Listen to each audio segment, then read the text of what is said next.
Have you ever heard that the greatest miracles don't happen in mystical books, but rather in the minds of those who take everything they read there a bit too seriously? A vivid example would be some admirers of Carlos Castaneda's works. At times, the actions of people inspired by his writings are so eccentric that even the wildest fantasies pale in comparison, seeming downright mundane. But I must admit, today's protagonists are far from the most radical examples. There have been characters far more astonishing. Against that backdrop, Liza and Christina come across as almost reasonable. Still, their stories perfectly illustrate how misinterpreting what you read can transform life into a fascinating, though occasionally hazardous, theater of the absurd. So, make yourselves comfortable and get ready. You're about to hear two perspectives on the same events. I promise it will be both entertaining and enlightening.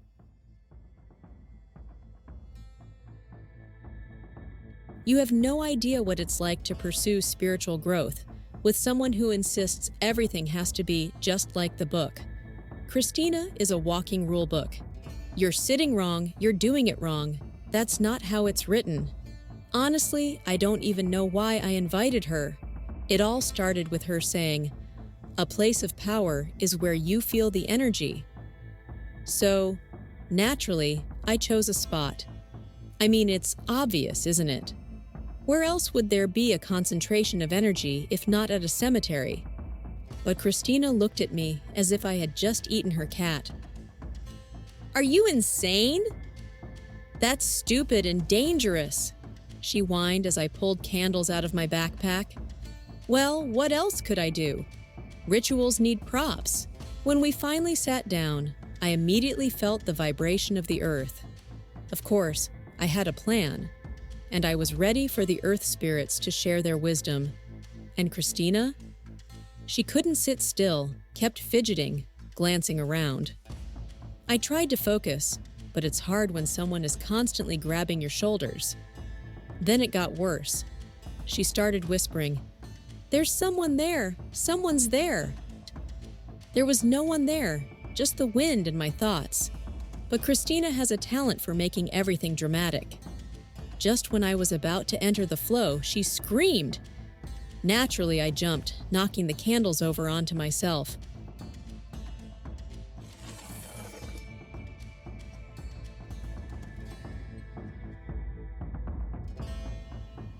From the very start, I knew nothing good would come of this. Liza is a walking disaster. She even reads books skipping pages. Castaneda is no exception for her. When she said, "Let's go to the cemetery," I thought she was joking. Who in their right mind considers a cemetery a place of power?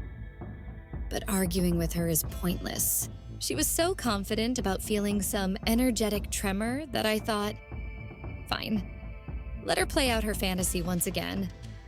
I always give in to her, but honestly, the idea of going to a cemetery at night scared me. She dragged along some candles, sat on a cold stone, and started mumbling something to herself. Did she really think she was going to meet spirits? Or whatever else she had in mind. Meanwhile, I was trying not to die of fright. Even though I didn't believe anything would happen, meeting anyone at a cemetery at night wasn't part of my plan. And then, I noticed someone watching us. But Liza, as usual, just scoffed, waved her hand, and told me not to disturb her concentration. But there was definitely someone there. I heard rustling in the bushes. I'm not to blame that she knocked the candles over onto herself, setting her jacket on fire.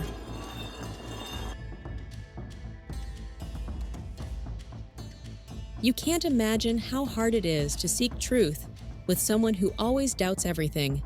With Christina, it's always the same. What if it's wrong? Do people really do this? Enough about the cemetery. Here's another story. As usual, I decided to take matters into my own hands. I found the perfect spot for a power dance, the roof of a shopping mall.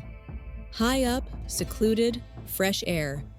Everything you need to focus on yourself and achieve complete control. Christina, of course, started complaining. Is this safe? What if someone sees us? Who would see us at 6 in the morning on a roof? And the question of how we'd get up there? Completely unnecessary. There's a ladder that goes straight to the roof. She knows this perfectly well and still drives me crazy with her nonsense. Sometimes I think she's messing with me on purpose. It felt like I was dragging her more than she was walking, but we got there on time. Yes, it had to be done before sunrise. I stood in the center, felt the energy flow, started moving as Castaneda described, and everything was perfect. Christina, meanwhile, stood off to the side, watching but not dancing herself. That, of course, irritated me. Why did she even come? Just as I was about to tell her off, seagulls appeared. One, then another, and then a whole flock. They were circling above me like I'd stolen something from them. One even tried to peck at my hood. Naturally, I started waving my arms to scare them off. And Christina? Instead of helping, she stood far away, and I swear she was laughing. The worst part? While fending them off, I slipped and nearly fell off the edge of the roof. Can you imagine my state? How could anyone focus on a power dance like that?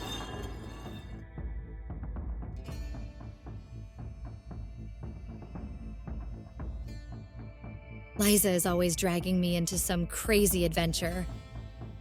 This time, her brilliant idea was the roof of a shopping mall. Why?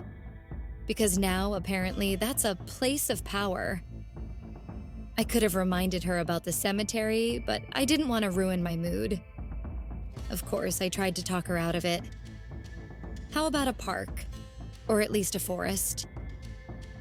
But Liza, as usual, wouldn't budge. Once she gets an idea in her head, there's no changing her mind. On the roof, she started her magical movements. Honestly, it looked like a chicken trying to take flight. She was jumping around, waving her arms while I stood aside, trying not to laugh. And then, her movements attracted seagulls. Not just one or two, a whole flock.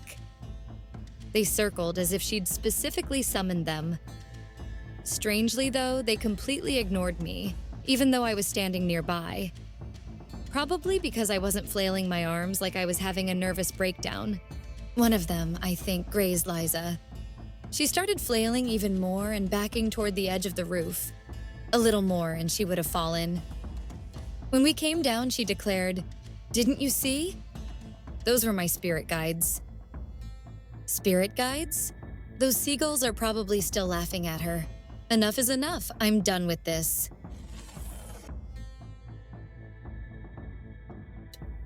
Honestly, her words hurt me.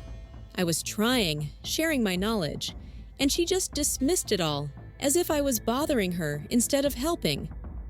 After everything I've done for her, she suddenly decided she can't continue with me. Ha! That's a joke. She reads and reads but understands nothing, just criticizes. Doesn't want my advice anymore? Fine, let her try on her own and see how that goes. Now, I'm going to focus on myself.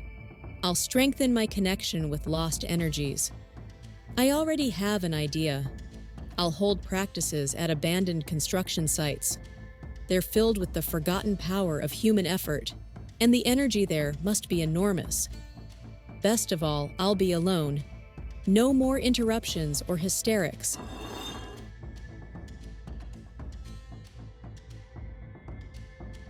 I don't want to be a pawn in her grand experiments anymore.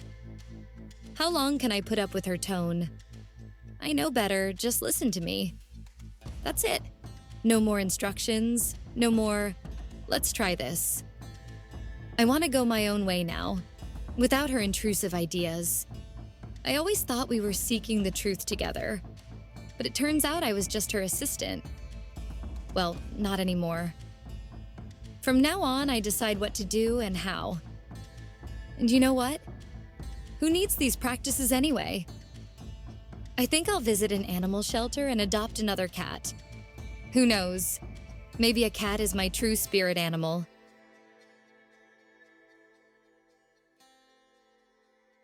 Let's not delve too deeply into Lisa and Christina. The irony is that their mistakes are so glaringly obvious. There's no point in discussing them at length. Their stories serve not as a lesson, but as a vivid example of what happens when you approach any endeavor without a healthy dose of common sense. However, their experiences offer a useful reminder. The danger lies not in Castaneda himself, but in the reader who takes his works too literally. If you've decided to explore the practices described in his books, begin with understanding that they are, first and foremost, works of fiction. Yes, Carlos Castaneda was a master at crafting vivid and memorable imagery, but his books are literary experiments, not manuals for magic, and certainly not a blueprint for building a harmonious personality. He was an artist, not a mentor. And here's where caution is necessary.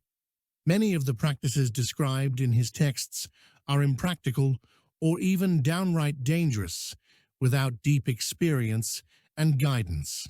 Castaneda's books open up a world of vibrant images and ideas, but it's crucial to maintain a firm grasp on reality. We will return to this topic in the future to discuss what can be adapted for everyday practices and what is best left as an inspiring literary vision.